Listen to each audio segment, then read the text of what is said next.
Hi, I'm Paul Simpson from the football club. Welcome to the Brunton Bugle. Here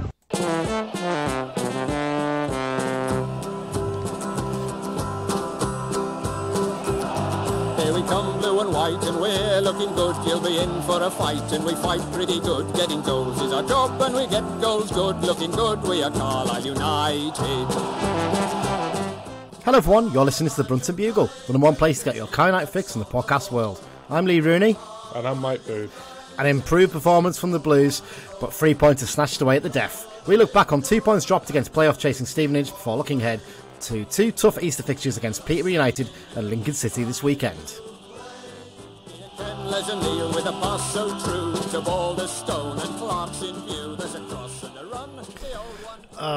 So near but so far, Mike. I can't begin to describe how frustrating that was last weekend. I mean, some people have said, like, oh, it's shocking. I think shocking is not a word I'd use, because the way this season's gone, you can always rely on Carlisle to Carlisle. I mean, there's two factors in it, in that, Stevenage are going for the playoffs, by the way. People seem to forget that. They were poor in this game, and they were there for the taking, but they always had that little bit of, you always had a feeling like, at the end, they're going to come strong here, aren't they? And they did, and that's just the reality of it. It's very frustrating, but hey ho, we take the positives and move on. But we'll talk about that when we head back on the Stevenage game. How are you doing, mate? Yeah, all right. I don't know why we're going to Peterborough tomorrow, as it is we're recording on a Thursday, but it is what masochists. It is. We're just masochists, aren't we? That's the only explanation. You're very excited about Peterborough, though, aren't you? Because because Mike likes to do the old route planning before we go as well, and he's found out that I think about 70-80% of the journey is going to be on A roads, and we know how excited you get about fuel efficiency in your car, don't you? I reckon it's going to be over 80. It's going to be so exciting. What? Yeah. But I've never seen over 80 in your car for a long journey. That's got me excited. That should save me some money as well for the petrol money. Yeah, that should be the highlight of the day. Definitely, absolutely. Because the football won't be, probably. Well, maybe the opposition football, I don't know. Right, yes, so in today's episode, we're going to be obviously doing a little bit of news roundup. There's a couple of interesting bits to talk about there. We'll be looking back on that Stevenage game, then obviously looking ahead to the weekend games against Peterborough United on Good Friday and Lincoln City on Easter Monday. And for the Lincoln game, we do have a Behind Enemy Lines chat with Charlie from the excellent Stacey West blog and pod. So keep an eye out for that later on. First up, obviously, we've got to remind you that our sponsors this season are the Carlisle United Supporters Club London branch. Tongue twister there. For the third season in a row. Sorry, God, I'm completely lost for words now. They do some fantastic stuff for the club, do the London branch in terms of fundraising, but they also, if you're an XR, they're fantastic in terms of arranging tickets for away games, also travel advice and travel tickets for those games as well, and designated pubs. You can join them wherever you live in the world. You do not have to live in the southeast and London. You can live in Carlisle, you can live in Allenby, you can live in Berlin, you could live in, should I say it? Also live in Timbuktu. There you go. There's one to tick off on your bingo. Got to do it every time.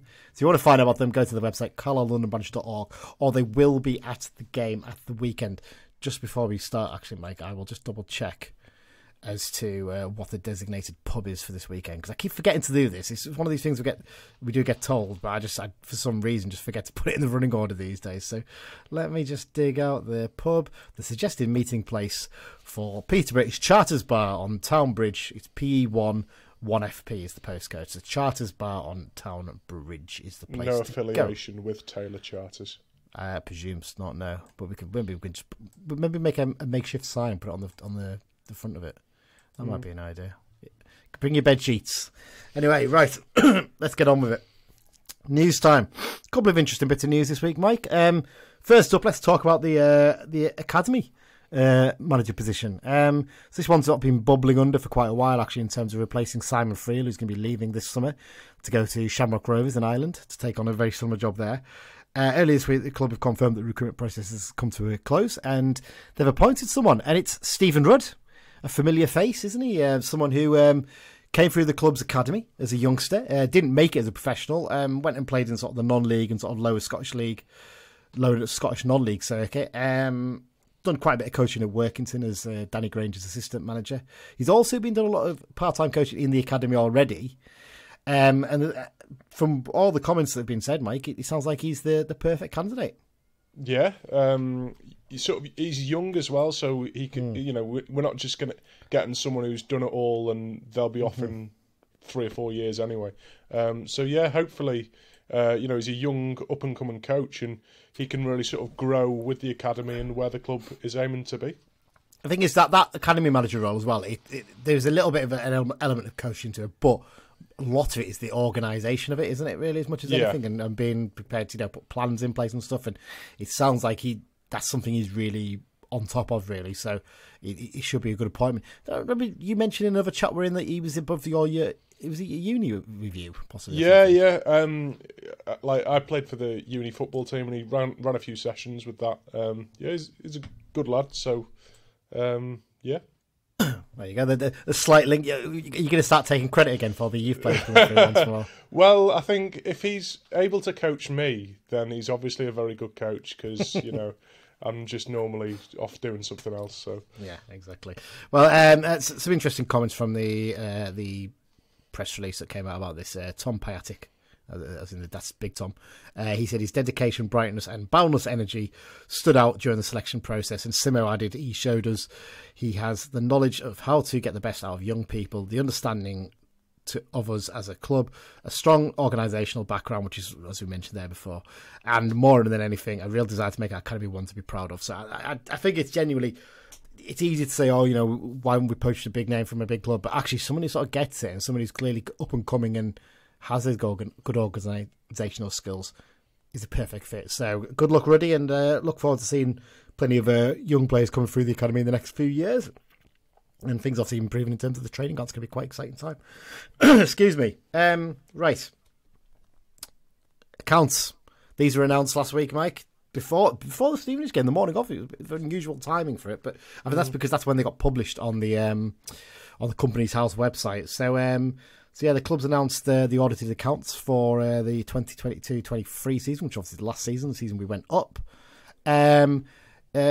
Key headlines that come from the thing here is that loss after tax was 665,000, which is compared to a 33 grand profit the year before. It should say net cash in hand, so cash in the bank 1.5 million, 1.58 million, I should say, and the total debts were reduced to 3 million. Obviously, those debts are now irrelevant, really, because they're effectively getting cleared at the moment. But at this point, they were still a big concern, weren't they? And the big positive for me is that the amount of the turnover increase, quite a significant increase in terms of particularly the business turnover. So the headline turnover is 5.29, up from 4.74 the year before. But actually the headline one has gone up from about 2 million to 3 million. So, a 50% increase in business turnover. The big concern, I suppose, is that we probably had one of our lowest football fortune amounts for quite a while, haven't we? And that's because we haven't done well in the cups, essentially, isn't it? Yeah, definitely. But it shows. We're not we're not completely hemorrhaging money. So with a couple of decent cup runs, hopefully next season, then hopefully we'll be sort of well into the black. Yeah, I mean, when you look at it in terms of player sales, we only got 97,000, but we actually there's also some money to come from add-ons and things like that and stuff. So I think that'll be a next year's thing, won't it? Yeah, there'll be a few coming into next year, I think. Yeah. So, but yeah, it's all the positives there. The stuff's on the official website. I mean, the key thing that's made clear is that the Piatic's coming in and clearing the debt and pumping that money in has made a huge difference and puts us in so much stronger position. Whatever happened, at the end of the season, we know we're going down, but next season potentially it's going to be quite an exciting time, isn't it, for the club? Right, that's news covered. Let's look back on Cal United 2, Stevenage 2. So close yet so far, Mike. I think the same thing is it was actually an improved performance. Well, it wasn't like we completely scabbed it. We probably were the better side for a lot of it, even though we didn't have as much of the ball as them. The way we used the ball was much better than they did. They never. Harry Lewis didn't have a huge amount to do during the game, and yet just holding off that extra second more just cost us. Yeah, but I mean, and as well, you could argue if we'd have put our chances away, we would have had them dead and buried. It's very disappointing, but it's encouraging that we're creating those chances that you can look back on and regret, because we've had some other games where we've lost and we haven't really created chances and there's no positives to be had at all. I mean, compared against the Shrewsbury game, there's barely anything you could talk about from that. We were struggling to find things to talk about, me and Adam, last week. For this one, so team news-wise, only one change was made. Taylor Charters came in for Jack Diamond. I'd be a little bit surprised that Diamond was the one who dropped out. I wasn't, because I didn't think he actually played that well. I think there was a potential slight niggly injury issue as well, I think, with that possibly. I think the reason why he was left on the bench. But I think he's played a lot of football, having not played any football as well. Yeah, that's a big factor, I'd imagine. But I thought Butterworth, out of the two of them, was probably the better one at Shrewsbury. So not maybe so much surprised that he kept his place in the team.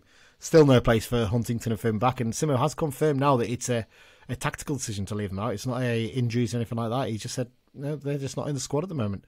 And well, I was just going to say Ellis is going to be here next year, so I think that's probably what he's looking for there. And I'd imagine Hunts maybe isn't either. So I think that's where he's looking ahead. Yeah, I think he's very much planning for next season. I think he realises, as we're pretty much down now, start not so much blooding in, but getting these players game time and get them up to speed. Ready for the start of next season, they'll be up to speed. So for this one, opening goal. Where's this football come from? This was completely unexpected. Just say we did have a chance before this as well, actually, for Luke Armstrong, where I've heard someone say, it's a sitter, he should be scoring that.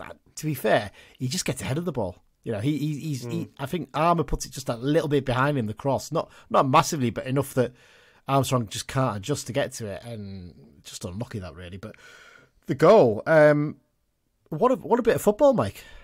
Yeah, what a ball from Neil. So obviously pick out Ellis on the right, and Ellis, the cross, it was kind of in that area of uncertainty, wasn't it? It was Butterworth, I think, had a bit of work to do to get onto it, but once he got onto it, he couldn't really miss. But it's in that area, isn't it, where the keeper can't quite come for it? And he's like, if I commit here and I don't get to it, he's got to tap it anyway. What do I do? And he had to sit back a little bit. It was lovely, a little bit of football. I think it started with Butterworth, actually, funny enough, and he played to Charters. Charters played it to Neil. And like you said, just absolutely perfect through ball. Great run from Ellis as well, you have to say as well. It's interesting because I think did last week on the pod, what did Adam say? None of our right wing backs have got an assist this season. Well, there you go. Just the Brunton Bugle says it happens, isn't it? Really, it manifests basically. Harry Lewis hasn't scored any goals this season. That's not happening, Mike. Give over. Okay. But Butterworth opening the scoring. Stevenage had some dangerous opportunity from corners, but nothing really clear cut from them. And then into the second half, we had a few chances on the break. They obviously had most of the ball, but when we broke down the wings, we did cause some problems. There was one chance for Butterworth after Armstrong broke well down the left, but his shot was blocked. There was another one where Butterworth got away down the left and he played in Charters. At the time, my first thought was, Charters probably does have to do better. And I still do think that. What I would say is, I think Charters probably needs... It's a weird one. He probably needs to take the shot first time as much as anything. I know there's an argument where you got a touch, but the man's so close to him, just hit it.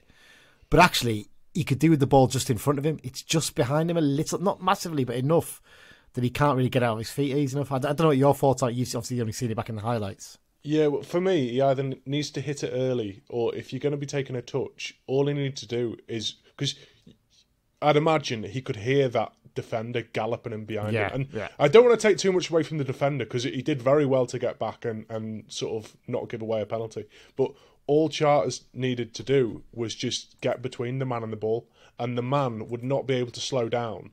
He'd take out Charters' heels, straight red card. We'd have a free kick / penalty, and there'd be a man down. And I'm just watching. Yeah, he basically takes a touch, but then he stops. I think because of the tiny touch he has to take, it's a difficult one. He can't really.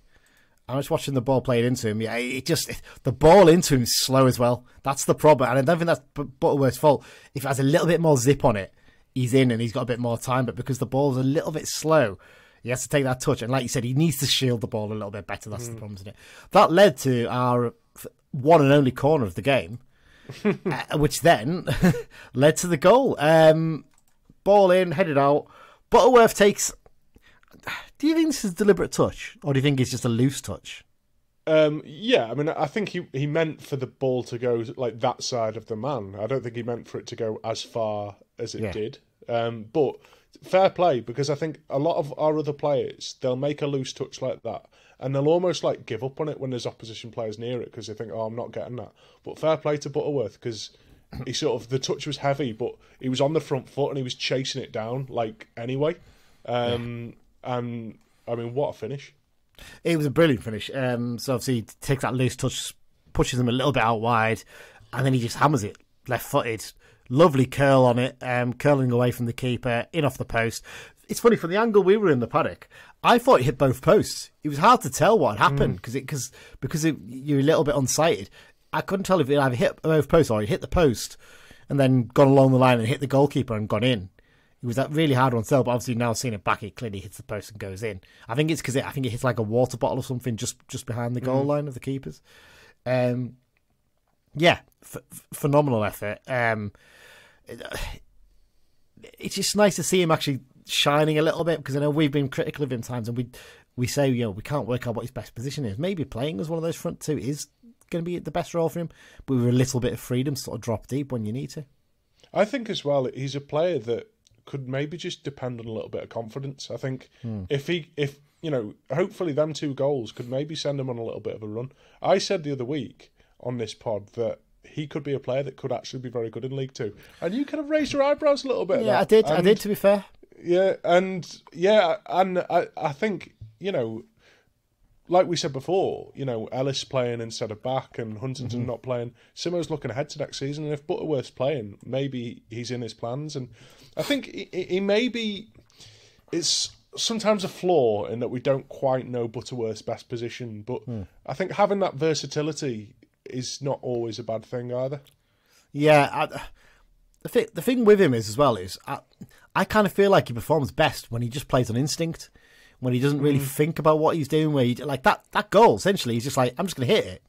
I'm going to use my technique. I'm going to hit as well as I can towards goal, and it's a goal. A lot of players there, like you said, would either have given up or they would have actually just thought, right, I'm going to stop it. I'm going to take a touch, have a look, maybe see if I can play it back in. If not, I'll play it back out wide for McGeeks to put a ball back into the box. But he's like, you know what? I'm just going to hit this.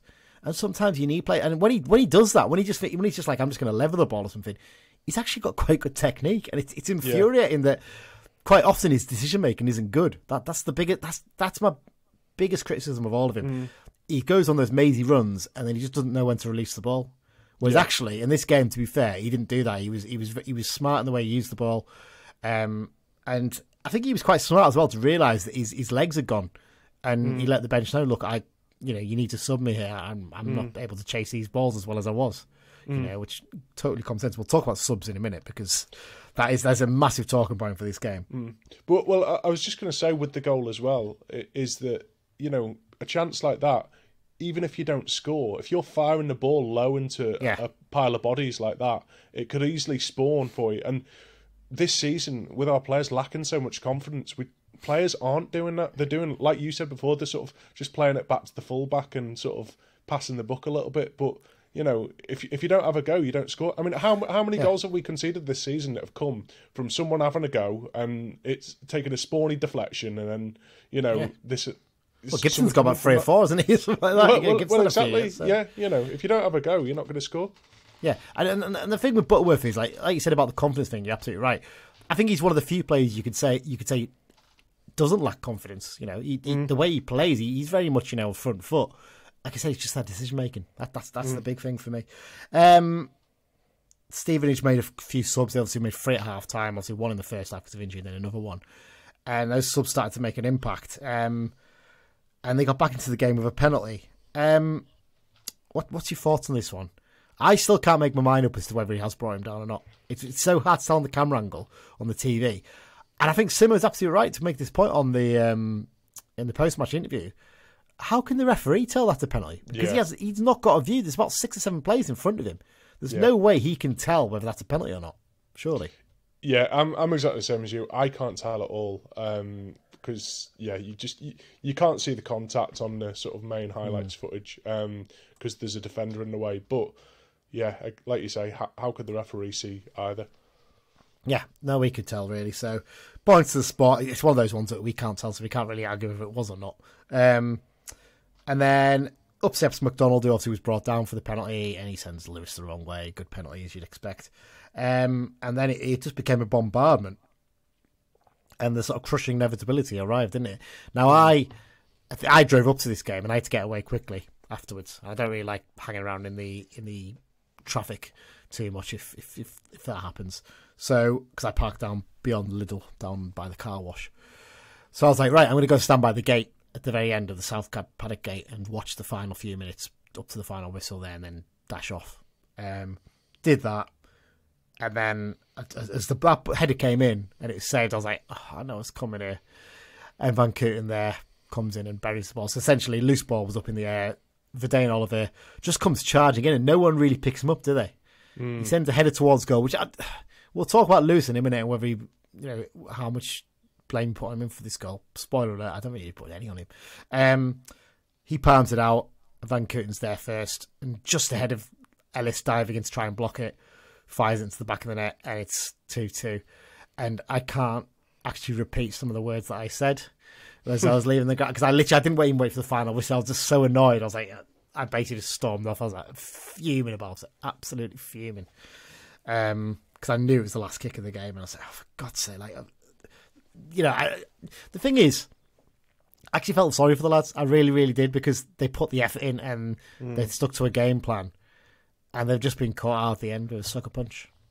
Yeah, no, definitely, and as well, I think that you mentioned Lewis. Then I think he made a very, very good save. It's unfortunate that the ball landed where it is, but that's not his problem. His job first and foremost is to make the save, and he did that. And when it lands in the area, that's your defender's job to get rid. I think it was headed with such power and so low. I don't think he's got time to even think about the fact that I'm going to try and palm this around the post. I'm going to try and palm it wide. He's just got to try and get it out. He just has to keep it out. That's the important thing at that point. And it just, I don't know if I can even blame the defenders. It happened so quickly. I'm not sure there's much time for it. It's frustrating, but it's just one of those things, isn't it? And I should mention, Jack Diamond obviously came on for Butterworth, had a chance to wrap it up when it was 2-1. For me, I think this is a bigger miss than Charters, this one, because I think he's through on goal. And I think, I've watched it back in the first one, like, okay, maybe it's a good save by the keeper, but for me, I think it gives the keeper a chance to make a save. I think, because he puts it low and doesn't put a huge amount of power into it, if he puts a bit of height in it and sort of tries to hammer it, I think it's a goal. What do you reckon? Yeah, I mean, I think Charter's chance was still a bit better, because he had a man that was, well, quite close to him, didn't he? And it wasn't like the Charters one where the man's galloping in and you could easily get a penalty off him. But it was relatively central as well. Sometimes with a one-on-one, you actually been slightly more to the side. But yeah, I mean, again, I think taking nothing away from the keeper, I think it was a very good save from him. Very good save it was. Yeah, just disappointing. I almost wonder if you could have taken an extra touch, and like you said, made the angle wider to make the keeper have to dive wider and try and slot it under him almost, but he didn't, and obviously they got the equaliser late on.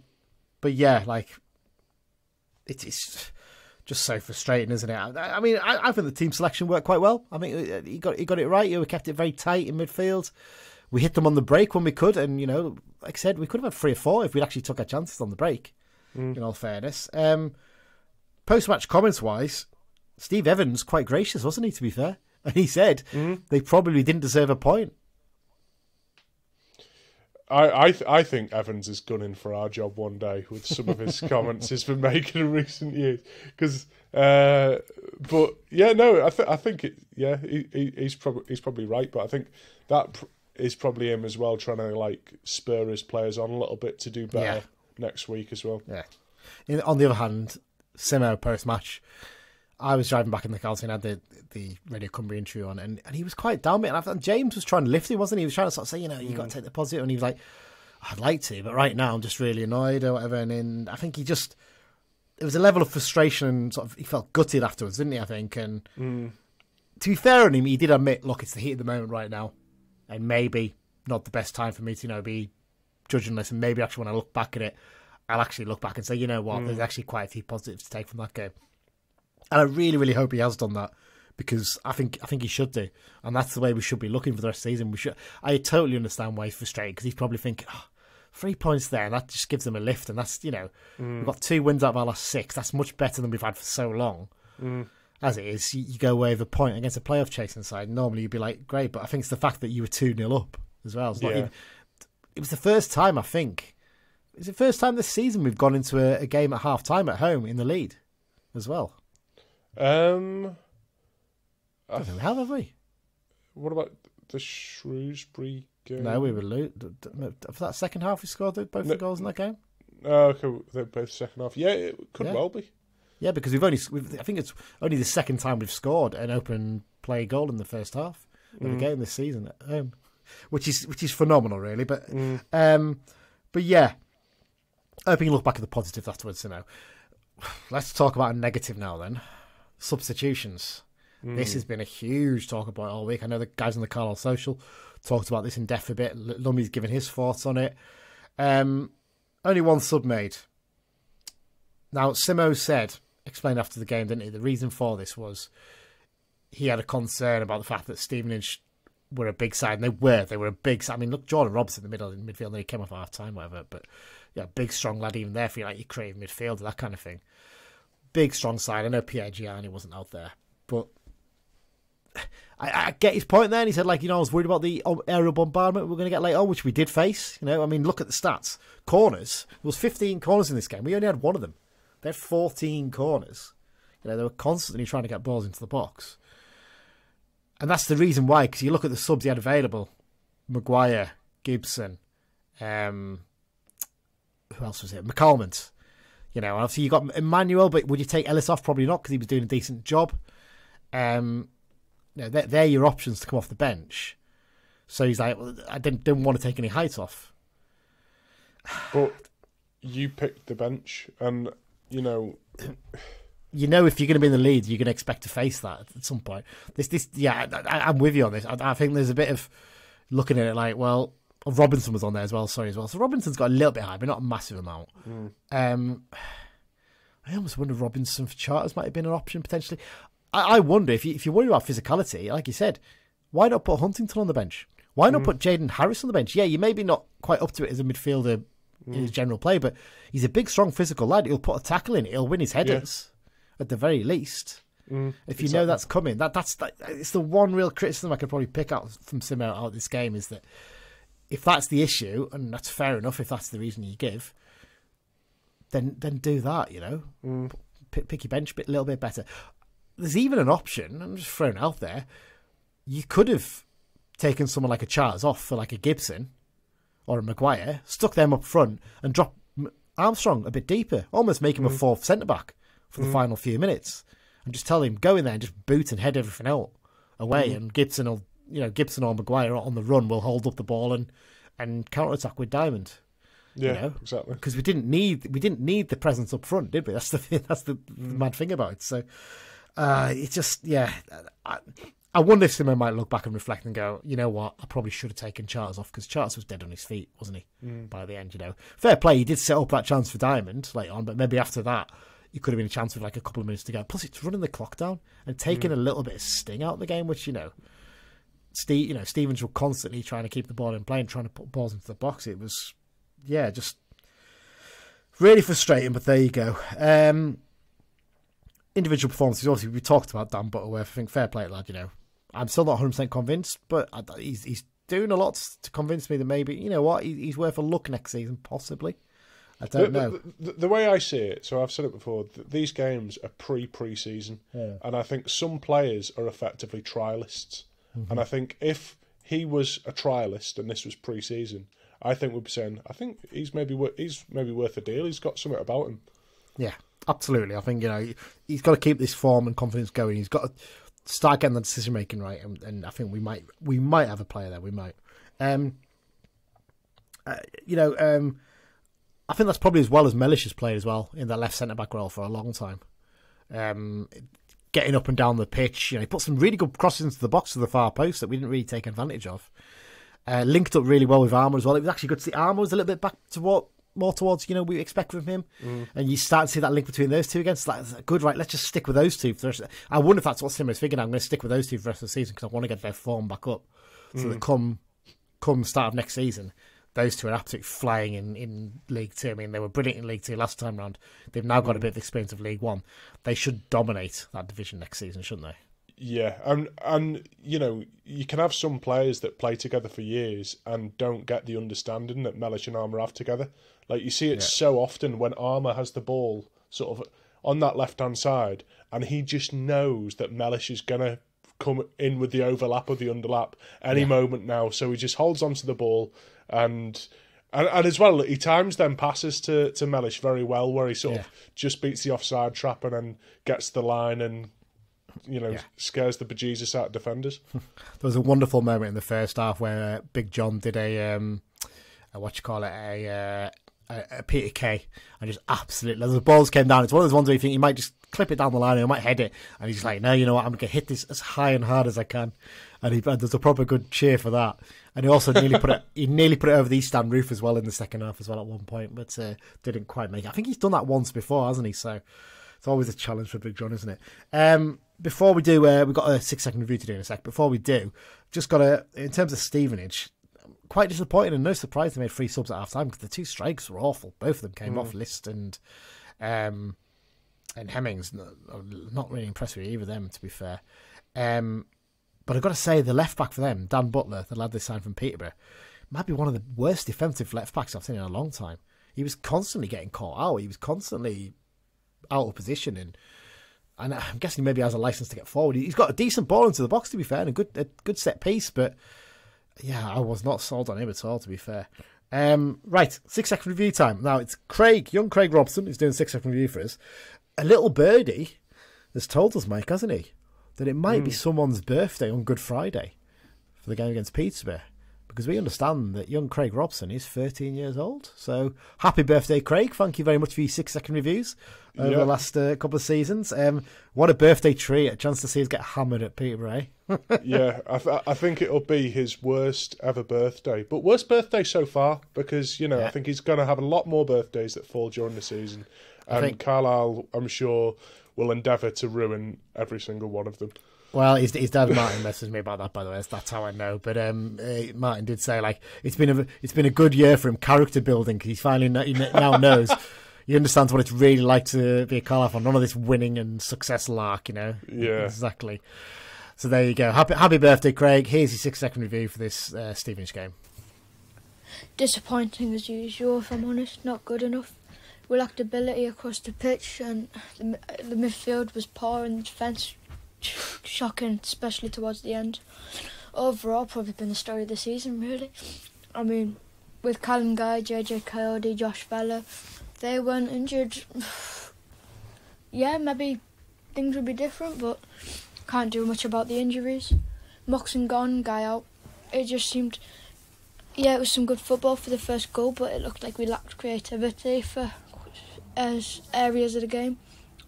But I don't agree with Simmo's excuse of height for not making subs, because you don't need to be tall to give away a penalty.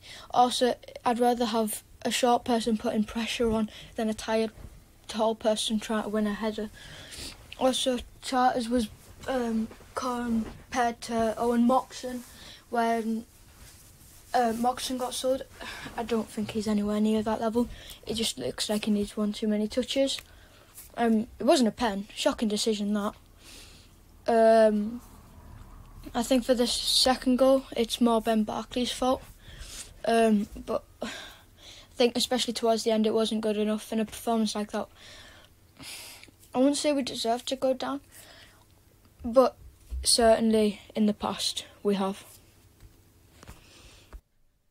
It's a hard taskmaster, isn't he, Craig? Yeah. Hard to please. We've been talking all positive, and I'll leave that for the very end. And Craig just brings us all back down to earth and says it was terrible. I think you've been a little bit harsh there, Craig, in my opinion. But, everyone's entitled to their opinion on this. There you go. But there you go.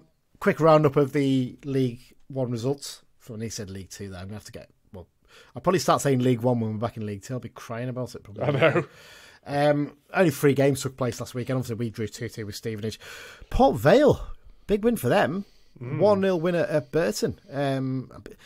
How on earth are Burton not right in trouble? It's mad, isn't it? Because they have some absolutely awful results against the poor sides. But somehow they seem to scab the odd result against the decent teams or the mid-table teams. It's just ridiculous. Northampton, though, what a fantastic result for them. A 1-0 win over Derby County. Denting Derby's top 2 hopes. Puts us in a little bit of an interesting situation for the final day of the season, doesn't it? Because it looks like they're going to be, they've sold out, haven't they, for that? And it could be a massive, massive game. So we're still hoping we'll get tickets for that, because it sounds like we've only, from the rumours I've heard, we've only got an allocation of 1,500 for it. So yeah, I've heard that. Could be a challenge for us to get tickets. There you go. Right, we're going to take a short break. After the break, it's time for Behind Enemy Lines, where I will be speaking to Charlie from the excellent Stacey West blog about the game against Lincoln. Obviously, we haven't got one for the Peterborough game. We were able to grab someone in time. Want to talk about Charlie, all kinds of things. Particularly interesting to talk about their manager, who's a very interesting character, Michael Skubala. Very interesting background for him. The turnaround in form he's had, and their recent form particularly, it was a big talking point in this one. So after the break, I'll be back with that chat with Charlie, and then after that we'll be back to look ahead to the 2 games over the Easter weekend. This is John Mellish. You're listening to the Brunton Bugle. Yes, we're into part 2 of this week's Brunton Bugle, which of course means it's time for Behind Enemy Lines. This week, we're speaking to one of the teams that we're facing over the Easter weekend, because we haven't got time to fit in 2. But we're speaking to the guys from Lincoln City, basically, from the Stacey West blog. It's Charlie who's going to speak to us all about his team. Charlie, how are you doing? Yeah, really good, thanks, Lee. How are you? Not as good as you guys, I think it's probably fair to say, because your form's quite phenomenal at the moment, which we'll get onto shortly. But before we get going, we always like to find out a little bit about our opposition blog or podcast, whatever it is. So tell us a little bit about the blog or podcast you're involved in. Yeah, so as you say, the Stacey West blog, we've got both written content on the website, sort of match reviews, sort of injury news, ref watch, all sort of more historical articles as well. And then, we have a podcast that goes out twice a week. So, again, sort of looking over matches previous, looking ahead to sort of games similar to kind of previews such as this. And then, we try and fit in a load of specials as well. With the international break, we've just done an academy special, sort of focusing on sort of our academy talent as well. So, really enjoy it. Good stuff. Right. Well, let's talk about Lincoln City in the present now. So, go back to last October. It looked like it was going to be a bit of a slog of a season for you guys, didn't it? I think in just before you sacked Mark Kennedy, you were only 4 points ahead of us in the table in 16th place. You took that decision to get rid of him. Your turnaround in form has been, especially recently, it's been quite remarkable, hasn't it? Why did the decision happen? Was it basically just Kennedy sort of run out of steam a little bit? So the decision was, it wasn't purely results based. There may have been a couple of kind of issues between sort of Kennedy and others behind the scenes, in the sense that, we had an ideology at the football club, and we still do, to sort of buy young players with kind of high potential, if you like, and really kind of develop them into first team regular EFL starters. And then obviously the aim of that being either we go higher with them or we sell them off at a later point for a good bit of profit. And I think a mixture of kind of his play style and sort of the way he was kind of nurturing the players coming through wasn't really fully aligned with the club's vision in that sense. So he was sort of let go. But obviously results did also take a part in it as well. Because like you say, it kind of looked like we were going to have a bit of a bog standard season towards mid-table, lower end mid-table in League One. Like you say, the form turned around, but the form didn't really turn around until the new year. So throughout November and December, even when Michael Skubala had come in, we really kind of struggled. We had a lot of injuries. We didn't really have an attacking line. We had a young, 19, Jovan Makama, a young 19-year-old striker who was basically thrust into sort of starting week in, week out in a single striker formation, leading the line in League One. And obviously it was really kind of unfair on him. And he was sort of sometimes getting pelters. And, we struggled. We really, really did. In December we had like 4 losses on the bounce. And then January came, some of our attacking players and some of those players that were injured. I mean, on New Year's Day, we had 11 players out injured at one point. And then after that, we started getting some players back throughout the month of January. Obviously made one or two little signings, like Joe Taylor, for example, who came in on loan, and I'm sure we'll talk about him in a minute. And we managed to turn things around. Michael Skubala had time on the training pitch. We brought in Chris Cohen to be one of two assistant managers that we've got. And yeah, it's gone from strength to strength since. Obviously unbeaten now in 13, haven't lost since that game on New Year's Day. And we always knew, like we said it on the podcast week in, week out during those kind of difficult times towards the end of 2023, that it would get better. But I think some people were probably a little bit frustrated with us because we were just kind of banging the same drum. And, you know, we knew it was going to get better. We could see what the problems were. We knew that they were fixable. We didn't quite expect it to turn around this as well as it has done. Yeah. So you gaffer to replace Kennedy, as you mentioned there, Michael Skubala. Very interesting backstory, an interesting appointment. What was the reaction when he was announced that he was your new manager? And tell us a little bit about his story, basically.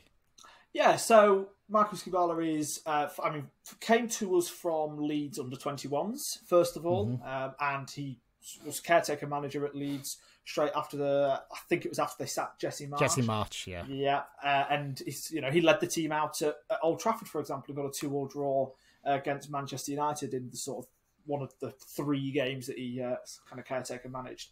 But before then, he was the head of England futsal, sort of the head coach at the England futsal team, which again, it brings a totally different perspective. He's also worked and still does actually, I believe, have the role at UEFA of sort of helping to develop coaching styles and coaching sort of courses for kind of underdeveloping countries. I say underdeveloping, countries that maybe don't have the same footballing pedigree as sort of the major European nations, such as like Estonia, for example. And he was working back at Loughborough University before then, so he's had such a varied career. And when he was announced, it got me really, really excited for that exact reason, because it was a totally left field appointment, which I was always into because I trust that the club have done the research, and I trust that the club had spoken to him and got that vision aligned. And also, from the very get-go, everything that he was talking about was always about player progression and player development, which again just seemed to align perfectly with what we wanted. I think in terms of reaction, there was maybe a couple of people disappointed because, the Cowley brothers were heavily linked at many times during the sort of managerial change process. And, people... there's a fear of the unknown, isn't there? And it's understandable. So people were maybe a little bit sceptical and saying, who's this nobody? But I think he's kind of won everybody's trust pretty quickly. Yeah, I mean, your recent form, let's talk about that briefly. I mean, you've handed out some absolute batterings recently, haven't you? Where's that suddenly come from? Tell me, please, because I have no idea. It's really strange because, again, as I say, we knew it was going to improve, and we got a couple of wins kind of after a couple of solid draws in the month of January. We got a couple of sort of tight wins, like a Burton away 1-0. We beat Fleetwood at home 2-1, Exeter at home 1-0. And, we were the better team in those games, but we weren't exactly, like you say, dominating matches and giving them giving away sort of comfortable victories. But recently, everything has just clicked. I mean, the attacking play, we're high pressing, we are quick as soon as we get the ball. Some of the interchanges of passing movements are incredible to watch, and the players just seem to know where each other are on the pitch at every single moment. So every single passing move can just be that quick, high tempo, short pass, direct, really, great style of play to watch football, quite frankly. Like I say, it kind of came a little bit out of nowhere. I mean, we beat Shrewsbury at home 3-0 on a Tuesday night a few weeks back. And that was like, we'd said for a while that a team was going to face us and get smashed. It was going to happen sooner or later because we could see the signs. And we thought then that 3-0, that was it. All right, like that was the smashing. And then we drew 0-0 at home to Stevenage, like the Saturday after that Tuesday night. We're like, yeah, probably a little bit more back to normality now. But then 5-1 away at Barnsley, 6-0 at home to Cambridge, and 5-0 at home to Bristol Rovers. And honest, like, I was sat there and just lost for words. I mean, that one against Barnsley, I was in the stands at Oakwell, and when the fourth and fifth goals went in, I just couldn't even celebrate. I mean, my jaw was on the floor. I just had no idea what was going on. It was truly one of those sort of surreal moments, and the way we then carried that on for the whole week was pretty special. I mean, I'm just looking here. You haven't actually lost since New Year's Day, have you? Against Blackpool. No. Which is quite remarkable, isn't it? I'm looking in that time. You've got 8 wins and how many? 5 draws. 5 draws, and only four goals conceded as well. So not just all of those goals that we're scoring at the minute, but only 4 goals conceded in those 13 games. That's reassuring to hear as a team that doesn't score many goals. So thanks for that. So I mean, when you look at it now, realistically, it looks like a straight fight between yourselves, Oxford, Blackpool and Stevenage for that final playoff place, doesn't it? Do you think you can do it? Look, with the form side, this 2-week break puts a little bit of a worry into my head, and we've got a couple of midfield injury issues at the minute and suspension issues. If we could beat Leyton Orient on Good Friday and it could be a comfortable victory, then I'll be a lot more bullish about my chances. Yeah. Who are the danger men to watch out for in your squad? I think you mentioned Joe Taylor, you signed on loan from Luton in January. Who else should we be looking out for this weekend? So, obviously, as I say, Joe Taylor. I think Ben House, another striker who might not necessarily get all of the goals, but his pressing and off the ball work is second to none, and he creates so many chances for everybody else as well as getting them himself, so he'll be a danger. Lasse Sorensen on the right wing back, he just runs all game, so expect him to run at your defence more than once on Monday. And Ethan Arahan in the middle, he's suspended on Friday, but he'll be back from Monday, and he is unbiasedly one of the best midfielders in this division. He'll be in the Championship very, very soon. Yeah. Your goalkeeper is Lucas Jensen. How has he got with you? Because we had him on loan and he played 1 game for us. And then it was, I think we mentioned this when we spoke to one of the guys from your blog earlier this season, that there was a running joke on our podcast of where is Lucas Jensen, because he just disappeared off the face of the earth. Even though he's still on loan, he just didn't feature at all. But he seems to have done very, very well for you guys, it's fair to say. Yeah, look, we've been spoilt with keepers over the past few seasons, always on loan. We've had Alex Palmer, Carl Rushworth, Josh Griffiths. Like, all 3 of those could be playing in the Premier League within the next sort of 5 years. I mean, look at Alex Palmer; he could be playing in the Premier League next season if West Brom do manage to win the playoffs, for example. So Lucas Jensen, when he came in on a permanent, there was a little bit of apprehension from some fans. They're sort of, okay, is he going to really be able to hit those same levels? He's been one of the best we've had in recent seasons. I mean, he had a little bit of a shaky start where I felt there was a slight issue with him commanding his area. A few people kind of commented on his lack of sort of ability in distribution, but it's changed tenfold. And he got man of the match. Well, the other week when we beat Bristol Rovers 5-0, he got man of the match, and Joe Taylor got a hat trick. So that tells you all you need to know about how good of a goalkeeper Lucas Jensen's been for us. Yeah, no, he's a pretty good keeper, isn't he? I'm just looking ahead to this game this weekend. We're actually doing a retro kit day. You might have seen this. Our supporters club have done one. So just a little fun question to ask you out there. What's your favourite Lincoln kit of all time, then? Oh, my favourite Lincoln kit of all time. I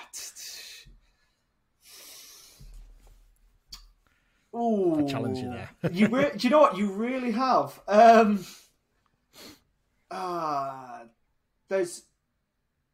Do you know what? Right. What I'll say is my favourite Lincoln kit is the red and white one. That's how much help, is it? I mean, you guys always wear red and white stripes, or have you been one of these clubs that has dabbled a little bit, like all red or all white at times? I think like a few seasons back we had a very, very thin white line, so it was effectively all red, but it was more or less, it's always been red and white stripes.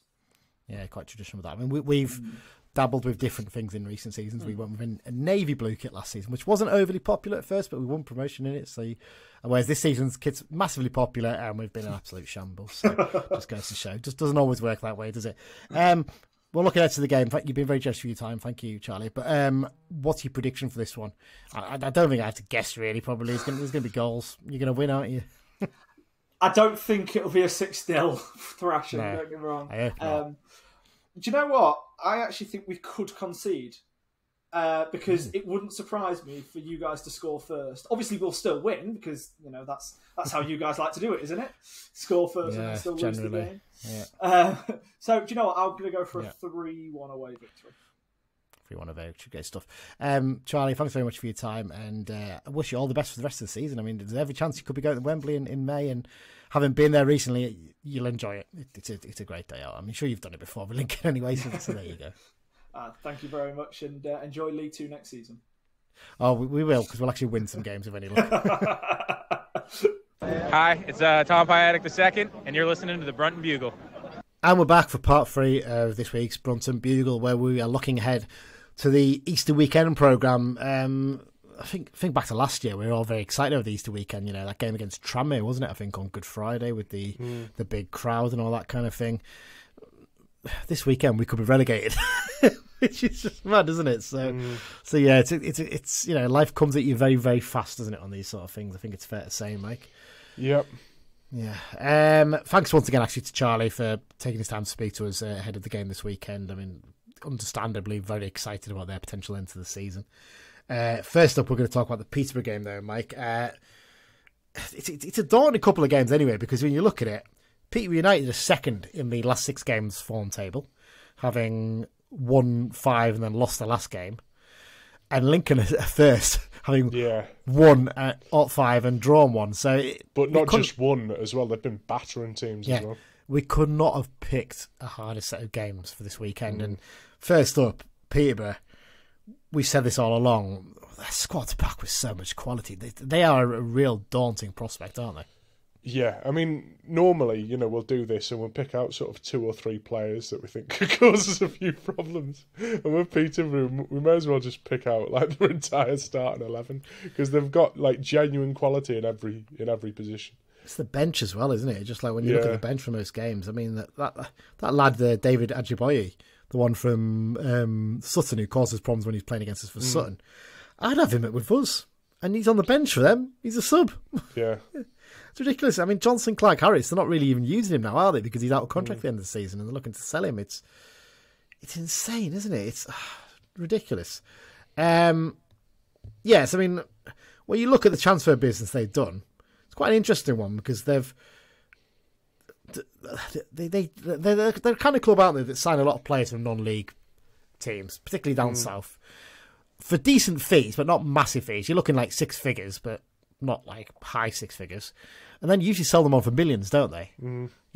The latest one of those is Efron Mason Clark, who they signed for 130 grand from Barnet a couple of years ago. Sold him to Coventry in January for £5 million. They've knocked £750,000 off that to take him back on loan for the rest of the season. That was part of the deal. So they basically paid a loan fee, but effectively just been discounted from the price that the Coventry have paid. I mean, I think Barnet get about £1 million of that as well in terms of the profit money. I think they were 25% sell on or something like that. They're so good at that, and you just like I say, you look through this. Go on, pick a few out, Mike, if you can. You really like look on in there. Well, I mean, and that's something because they signed that Shamanga from Chesterfield in the summer, and I had him in our pre-season preview to be the league's top goal scorer. Hasn't worked out for him at all. He's actually played a game for them, and I think he hasn't played a game for them, has he? He got shipped out on loan, didn't he? No, I think he might at the start. Let me just double check this while you're talking. You go on, talk about him again. Well, yeah. So there was him. Obviously, hasn't happened. But Kwam Poku is a decent player. Archie Collins. Joel Randall. Harrison Burrows, I think, is one that came through their academy. He's like a left wing back. He's a good player, and that's the thing. We say that they sort of buy a lot of players from non-league. They do, but they've churned out a fair few players from their academy as well. Yeah, I just checked there. Shaminga's played literally about 5 or 6 minutes for Peterborough in first team football. So if he went on loan to Fleetwood for the first half of the season, 14 appearances, no goals. And then they brought him back, and obviously he couldn't go to another league club as a result because he'd already played for Peterborough and Fleetwood. So he had to go back to Boreham Wood, who was a few years back. where I think he's got 4 goals in 10 games, so he's obviously more comfortable in non-league football, I guess. Yeah. When you look at I'm just looking through here as well. I mean, one of the ones that stand out for me and always has done is Ronnie Edwards at centre back for them. I mean, he's one they signed from Barnet as well. They paid an undisclosed fee for him. I think there's a strong argument, I don't know about you, that he's probably the best defender outside of the Championship. Yeah, I mean, he looked fantastic in that game at Brunton Park in the return fixture. You know, he cruised through that game. He scored their goal, didn't he? I think, if I remember rightly, might have been his first goal for them as well. Actually, I really like him, but it's the pace up front that's just terrifying, isn't it? Yeah, exactly. I mean, like you said, you mentioned Poku there. You got Ricky J. Jones has been pretty good as well. Clark Harris obviously didn't play that much at the moment, but there's the lad up front he signed from Chelsea, who's the age-old answer to that question that is the Scottish Football Club. Motherwell? No, mother's ill. Oh, Jesus Christ! Hang on. I didn't have a button ready there, so I'm just hang on. There we go. Anyway, right. They've got, I mean, yeah, like you said, you mentioned him. Jacob Wakeling as well. You know, he was brilliant at Swindon. They've managed to go inside. There's an argument there that pretty much every single player who I've listed as a forward on their squad list in the running order, Mike, would get into our team. Yeah. No bother. But not only them, Jed Steer as well, quality goalkeeper. Yeah. Possibly the best keeper in the league, actually.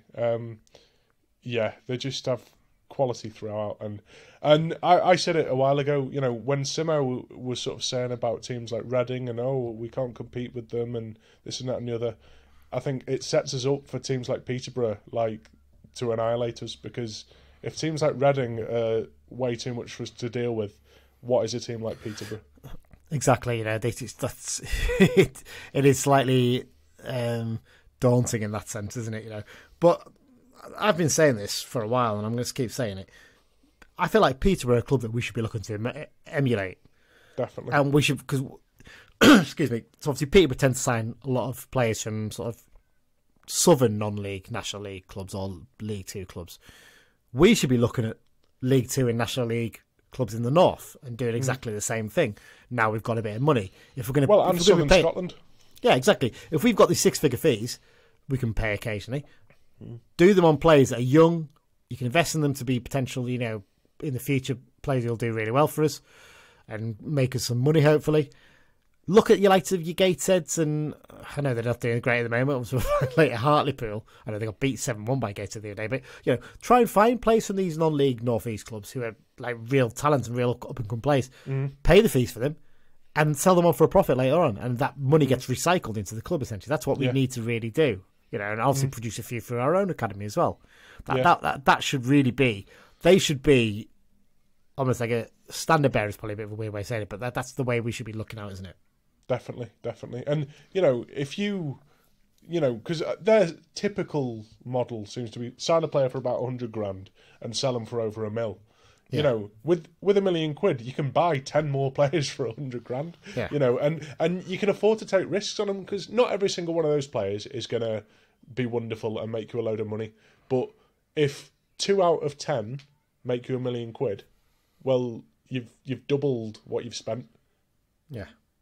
Yeah, I'm just looking here. The last game out for them was a 1-0 defeat against Portsmouth. And if you look at the stats, they were arguably the better side, but Portsmouth just took advantage really in terms of having more shots on target, basically, didn't they? Essentially, that's the key thing, and they got the 1-0 win. Before that, like I said, they're pretty comfortable, man. They're right up there. They've got a real strong chance of finishing in the top 2 at the end of the season, you know. And I'd imagine they'll be looking at our game, thinking this is the chance for us to really cement ourselves in that position. Not they're trying to be downbeat on us, you know. We can cut. It would just be a very typical Cal United thing to turn up and stink out the place and get a 1-0 win, wouldn't it? Just out of nowhere. I mean, the thing is, all the pressure is on them. You know, there isn't really any pressure on us. And, you know, some players, they absolutely crumble under that pressure at this end of the season. And, you know, it could get to sort of, I mean, this is an absolute pipe dream, but if they're not winning come 60 minutes, the fans might start to turn, and, it'll get a bit ropey, and I feel our players will probably thrive under that, to be honest. And we, like I said, we enjoyed against Stevenage doing a bit of a counter-attack, and you'd imagine they're going to be pushing forward a lot. So you never know. There's always a chance, we could potentially cause a little bit of upset, couldn't we? So there you go. I mean, our issue all season, though, with hitting teams on the counter is we just don't really have the pace to do it in the way that other teams do. And, I think Peterborough have enough pace at the back.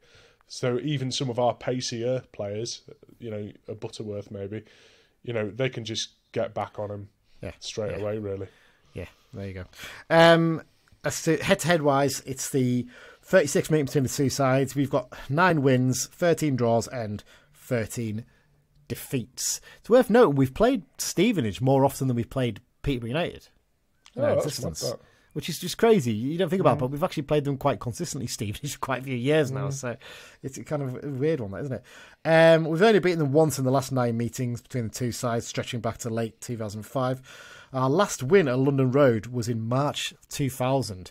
And some of the older fans, I think probably a little bit before your time, that, Mike, or were you just about starting to follow us then, maybe? I can't remember. I have no recollection, my first game was 99, but I don't remember. Yeah, there you go. Well, the famous 2-0 one, because John Dernan scored 2 of the best goals you'll ever see. I mean, you'll probably see these goals on YouTube. One of them's a brilliant one. He picks it up on the left, cuts inside and curls it into the top corner. But he almost passes it into the top corner. It's so good. But then I can't remember if it's the second one or the first one. But the other goal, it's like Dennis Bergkamp or Gianfranco Zola rolled into one. Does a little shimmy turn on the edge of the box to get away from his defender, and then just chips it over the keeper and in off the post, the far post. It's a brilliant goal. We'll try and stick them up on Twitter later if we get a chance. Absolutely fantastic that was back then. Referee for this one, Will Finney from Bedfordshire. It's his 5th season as an EFL referee, taking charge of 32 games so far this season, handing out 107 yellows and 7 red cards. Card happy with the Reds. Last season he handed out 100 yellows and 1 red card in 32 games. The last United game he took charge of, Mike, was a game that we were both at, wasn't it? Barnsley away, which, of course, he gave Barnsley a penalty, which we later got an apology from Pugmall for, didn't we? So, there you go. He owes us one. He owes us one, he certainly does, and hopefully we'll be getting that in this game. Probably not, but, you can only hope. Right, I mean, should we move on to talk about Lincoln then? Yeah. Do you want to do predictions for? We'll do predictions for this one first. Actually, let's do some predictions. So, what are you going to go for this one? I'm going to go for I'll go for a 6-0 defeat. Quite positive. It could be more, but I'll just go for a 6-0 defeat. You are chasing the points, you absolute scab. Disgraceful.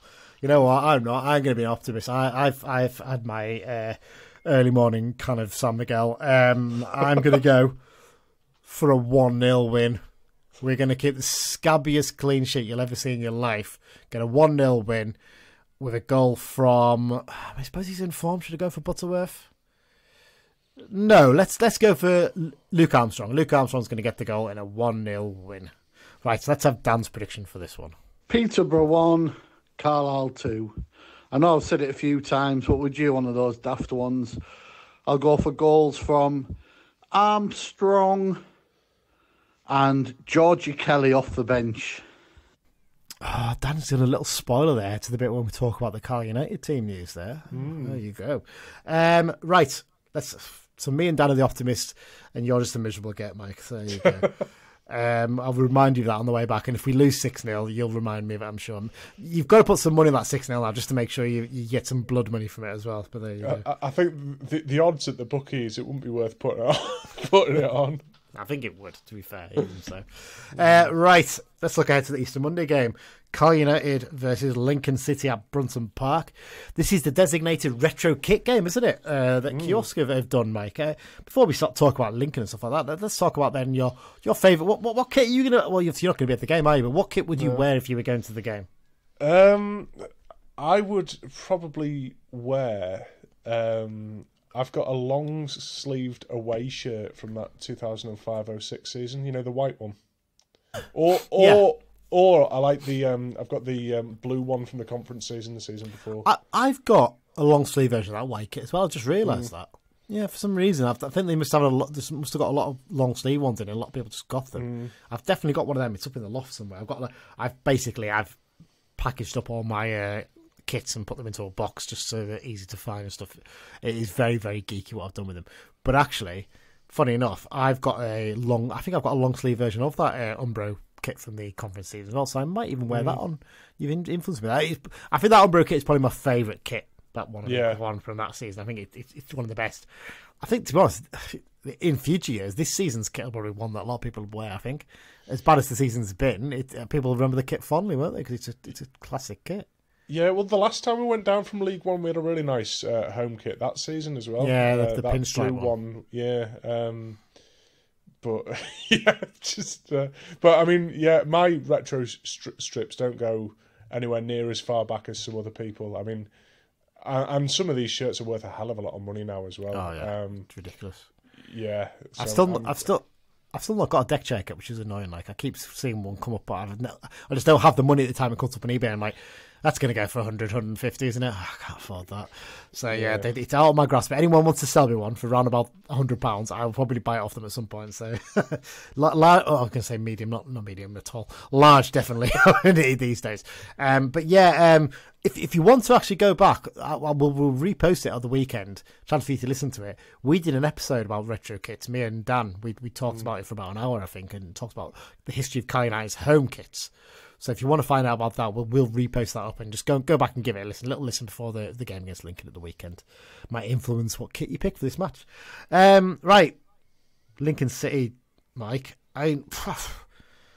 Unbelievable form recently, aren't they? Ridiculous, isn't it? Some good results against some good teams as well. That's the thing. It's not like they've just been playing relegation dross like ourselves. They battered Barnsley away.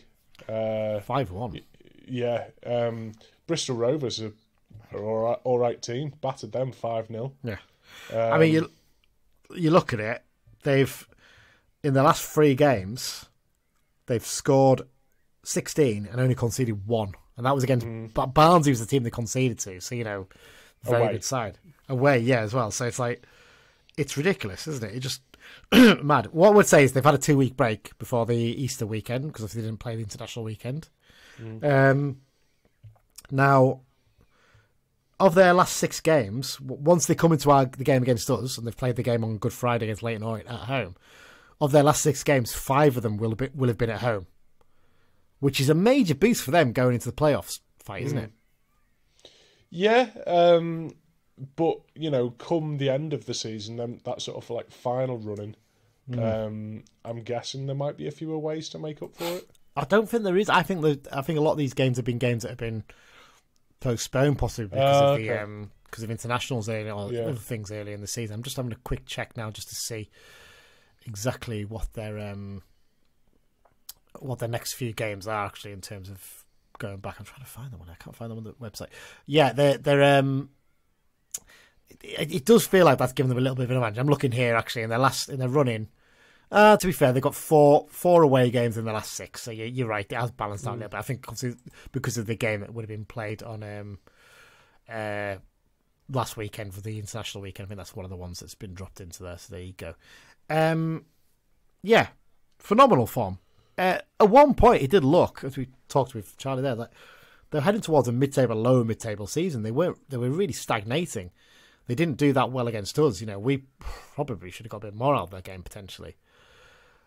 And yet, that form, and since the new year, they've not lost since New Year's Day.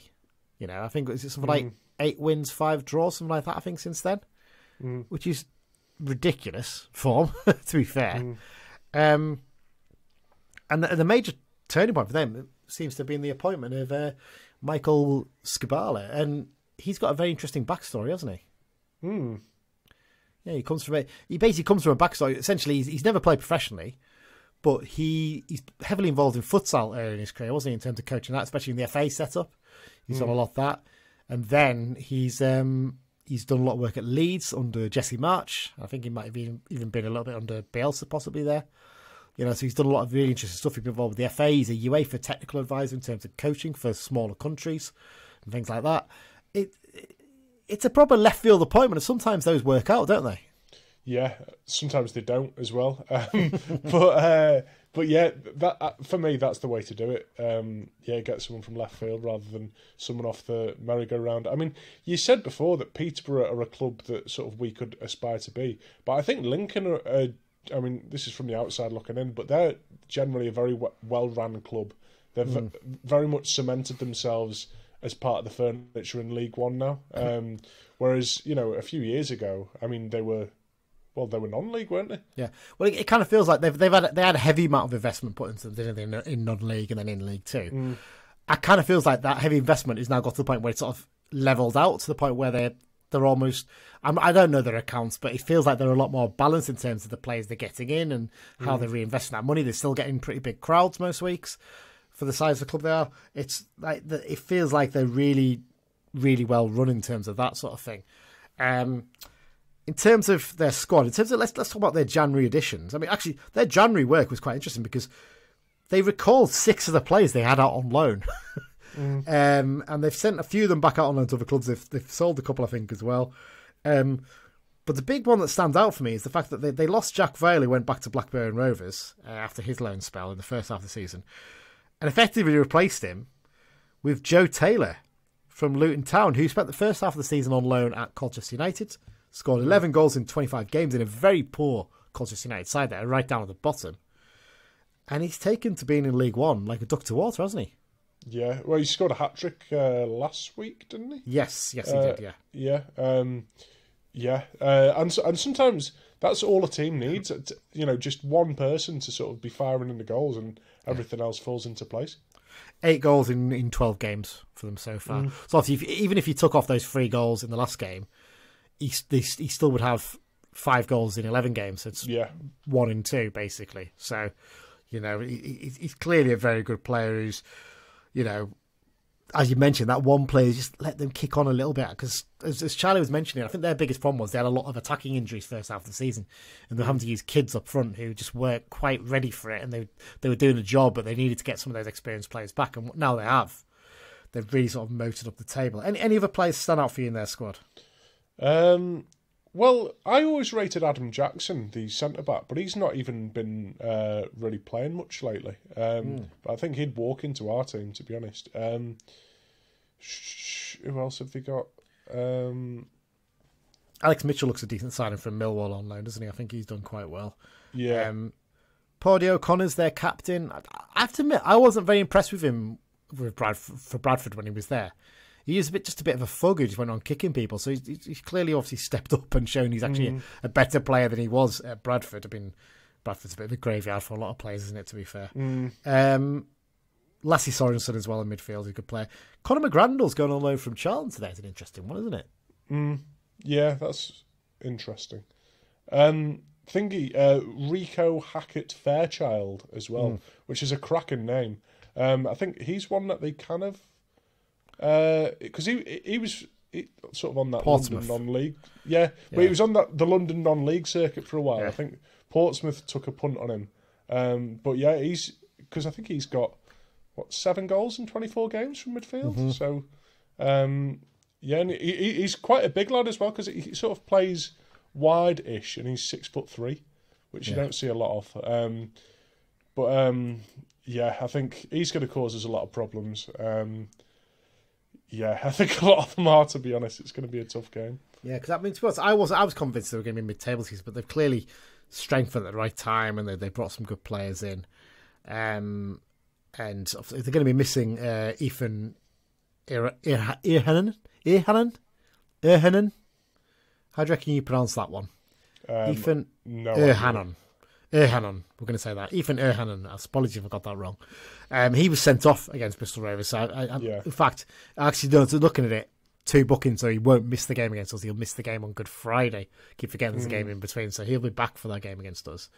But yeah, obviously the lad Jack Moylan as well from the League of Ireland, didn't they, I think, as well in January as well. So he's done pretty well for them so far. So yeah, it's going to be a tough test. Really, really tough test, I think, this one. Let's talk about United then for these 2 games. So, injury-wise, Josh Coyote still missing in action. Apparently needs another week to get some confidence back in his calf. Whatever that means. Callum Guy's doing well, making good progress, but 5 to 6 months still away. Obviously, Terry Blade's finished for the season, and it looks like Josh Villa as well. They just haven't mentioned that now, so it looks like he's done for this season. Good news, though. You'll notice on the injury list on the running order, Mike, and Dan spoiled this, thanks, Dan. No Georgie Kelly listed there. Yeah. Because he's done a full week of training, and he's in the matchday squad. He's going to be in the squad, potentially available for selection this weekend, isn't he? Yeah, I wouldn't imagine he'd start. No, I think Simmo's pretty much said he's going to be on the bench if he is involved at all. Yeah. But that's a big plus, isn't it? Yeah, definitely. It gives us a little bit of height to bring on off the bench. Yeah, and he's a cracking player. I rate Armstrong, but I genuinely think Georgie Kelly's actually a better player. So I'm really looking forward to seeing him, and hopefully again, this pre-season he can fit in well and then hit the ground running next season. I think he'll take a bit of pressure off Armstrong as well in terms of you could play them both together and he actually then takes a bit more of the physicality away. Yeah. You've got two big, strong strikers fighting for every ball up front. That's not going to be much fun for defenders, is it? So getting him in for these last few games and getting him just that little bit of fitness into him and a little bit of confidence, belief, he can maybe chip him with a couple of goals, goes into the summer a bit of confidence, and you never know next season he could be absolutely flying, couldn't he? I think that's a real positive to see him involved. Team selection wise, what do you do with these ones? I don't think you see much change, do you? I think the only change maybe you see is Kelly coming onto the bench, possibly, and that's it. Yeah, you might see a bit of change between the two games, because obviously the 2 games in 4 days will take its toll a bit. You might see Finn back play in one of them. Do you think? He's not even been on the bench. I wonder if you might play Emmanuel in one of them instead. Maybe. I think either way, it'll be a lot for Ellis to play both games. Yeah. I feel like Armour could probably handle it, but at the same time, it wouldn't surprise me if we see Robinson get a run out. Yeah. Personally, I'd personally stick with Armour for now because I feel like get that understanding going with him and Mellish again, ready for next season. Would be my biggest priority. But yeah, no.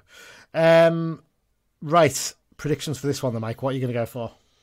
I'm going to go for a 2-1 win. Why not? I've been negative for Friday and we'll bounce back, and Taylor Charters and Georgie Kelly will score.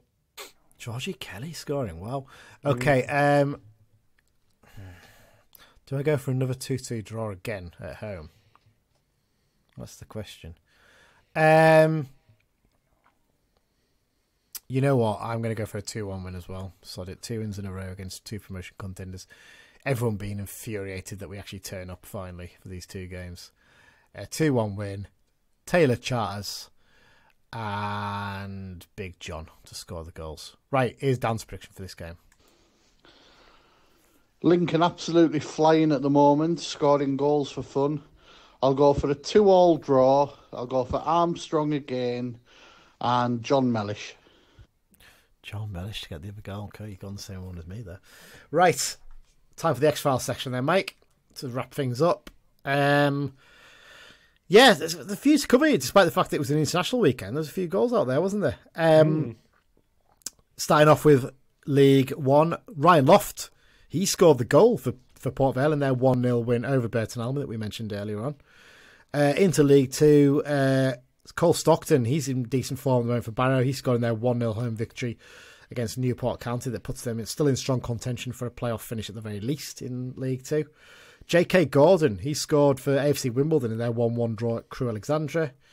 Richard Keogh, unfortunately, put the ball into his own net for Forest Green Rovers in their 2-0 loss at Doncaster Rovers. I don't know if you saw this goal, just complete miskick right into the back of the net. Dreadful stuff.